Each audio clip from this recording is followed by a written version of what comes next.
Hey there, Tuba Knights. It's your friendly neighborhood flash in the pan. Today we're going to take kind of a dive back into making stuff with your hands, upcycling, stuff like that. If you'll look back on my channel, there's a couple videos of the past of me taking edger blades and making things out of them.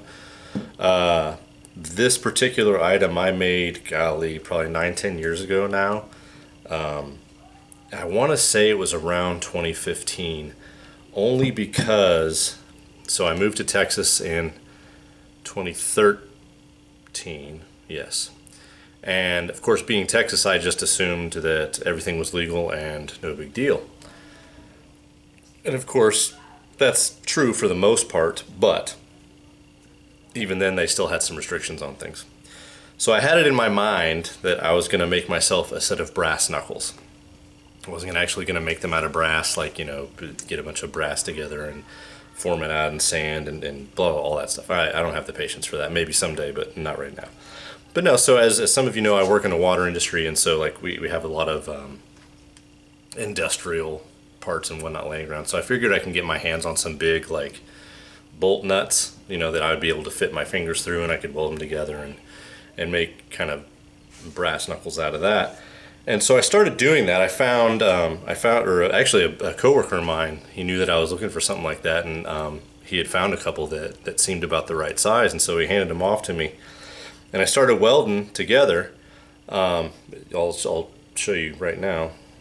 You can see that kind of started out as just that section right there, right? So just the four nuts, and I just kind of got them close and blah blah blah. As you can see, I had to trim down some stuff to get it to kind of fit my hand well. And so I think I got just the four nuts welded together before I put the rebar piece on the back. Before I was like, well, just in case, let me make sure that this is legal in Texas. Sure enough, it was not. They were not legal. And this was early 2015. So I think, if I remember correctly, they changed the law that year. So they voted to allow a lot of the certain things that had not been legal up to that time in Texas. So knives of a certain length, which is kind of funny because, of course, the Alamo is known that David Bowie was there, and of course famous for the Bowie knife, which is a giant fucking knife. Don't say that. Giant freaking knife, sorry. And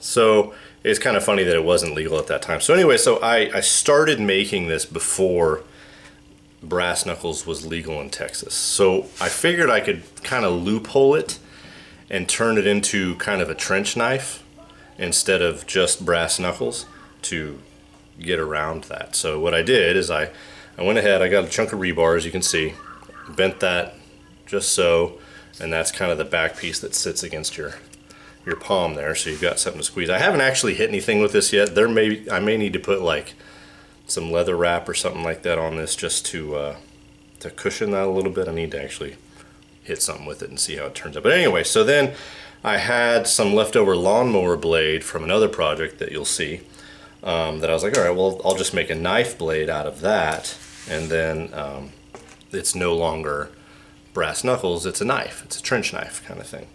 And so this is what I came up with. Took another piece of rebar, welded it right there, shaved it into a little point. I did the little grooves a while later, thinking I could make it look more like a survival knife, like a Rambo knife kind of thing. I probably should have filled that in, but I was just kind of meh, whatever about it. It's heat treated, it's tempered, it's all the things. But yeah, that's what I came up with. That's my lawnmower blade trench knife with rebar and nuts as the fist section. And then, as you saw at the opening, I made a pretty simple little sheath out of some leather with a snap on it. All this stuff, so the leather, the little snap kit you can buy at like Hobby Lobby or places like that, they're very simple to do. It looks kind of intimidating if you've never done it, but it's actually very simple. Any of the stitching, like I do very basic stitching. This is nothing special. This was back before I bought an actual hole punch. I think I just did this with an awl, or maybe even my Swiss Army knife. Very simple, just some smaller paracord there for the stitching. No big deal. I didn't even make a belt loop for it. This is not something I plan on carrying around, or it was just for fun, just for giggles. I had a lot of fun putting together. Like I said, it's kind of a funny story that I got, you know, that far into it before I realized that I was breaking the law. So luckily I kind of found a loophole through that, and then by the end of that same year it was legal anyway, so it was no big deal. But anyways, this is another reminder to keep your hands busy. Idle hands do the devil's work. Get out there. You don't have to necessarily weld, but there's lots of things that you can take and turn into weapons if that's your thing, or something else of use, just to keep your hands busy. Give yourself something to do. Test yourself. Always try and improve what you're capable of. This is right around when I first started learning to weld, and they're not, you know, great welds by any stretch of the imagination, but they're functional. This isn't going anywhere. I could beat the crap out of this, and these welds aren't going anywhere. So keep your hands busy. Take care.